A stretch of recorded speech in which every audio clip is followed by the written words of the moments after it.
اومدم توی این ویدیو بهتون یاد بدم تا چطوری ایمتون رو کوچیک کنید. میاد اینجا بچه اگر اتچ برای کسریدتون میخواید این اتچمنت خیلی خوبه.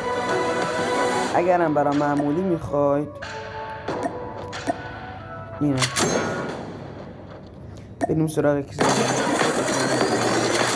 میرید توی اینجا، میاد اینجا.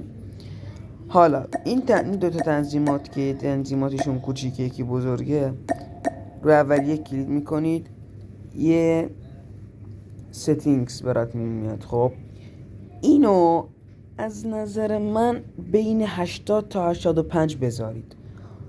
این کار انجام بدید ایمتون خب اندازه سر انمی میشه. ما 80 میذاریم.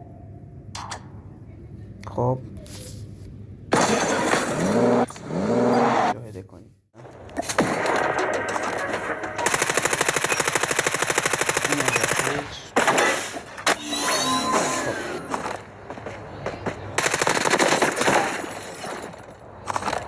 خب بچه ها دقیقا اندازه سر انمی.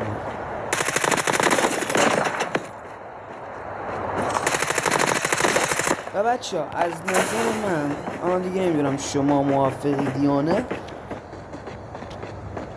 مال تنظیمات رو بذارید روی ایم. وقتی ایم وا میکنید بیاد رو خیلی بهشتون کمک میکنه، خیلی در حدی که وقتی ایم باز میکنید رو سر انمی وای باشه میتونه. حالا برای اسناپ هم این کار رو انجام دادم، ایم رو کوچیک کردم.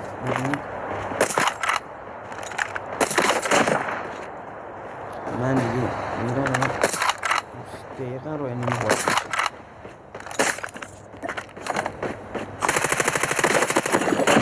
بچه امیدوارم که از این ویدیو خوشتون اومده باشه. بدرود.